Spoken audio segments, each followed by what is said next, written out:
Na barabara mpenzi mtazamaji popote ulipo, hujambo na karibu kwenye taarifa zetu hii leo, ikiwa ni tarehe 18 Mei mwaka 2026. Karibu, jina langu ni Dismas Oduya.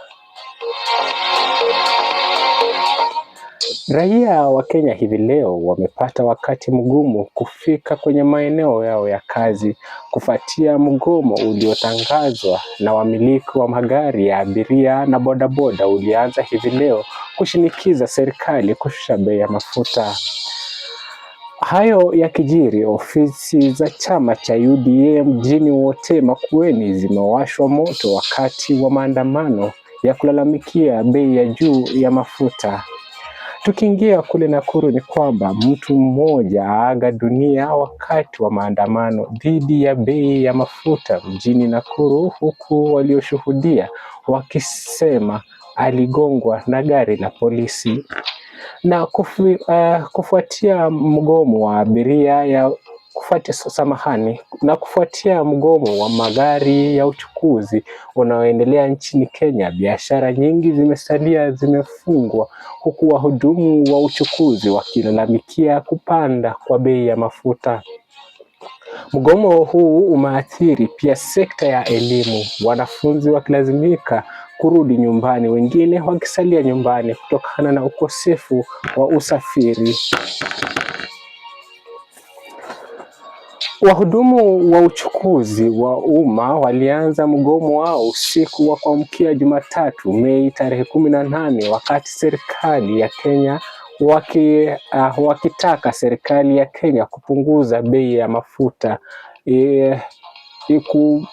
Ikumbukwe kwamba lita moja ya petroli inauzwa shilingi 214.25 na lita moja ya dizeli ikiuzwa shilingi 242.92. Serikali imewataka Wakenya kuwa watulivu wakati ikishughulikia changamoto hiyo.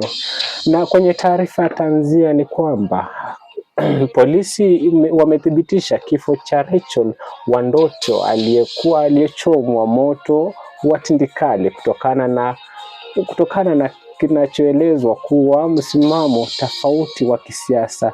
Kulingana na watu wa karibu, waliomshambulia walifanya hivyo kutokana na sababu kuwa alikuwa amechora picha ya uso wa Rais Ruto kwenye mwili wake.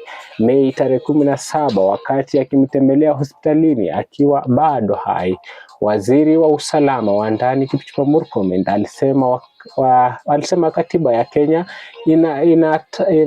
inatoa nafasi ya uhuru wa kujieleza katika masuala ya kisiasa, na hakuna mtu anayestahili kuzuiwa kufanya hivyo.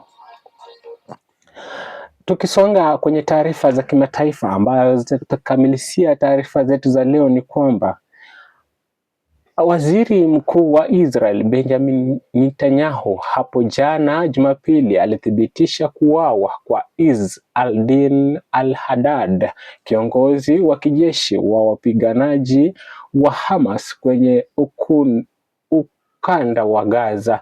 Israel imekuwa ikitekeleza mashambulizi Gaza. Kufikia hapo sina budi ila kuhitimisha taarifa zetu. Asante kwa kutazama na kuchagua taarifa zetu. Tutakuletea mengi zaidi itakapofika saa 3 kwa lugha ya Kimombo. Jina langu ni Dismas Oduya. Kwaheri ya kuonana.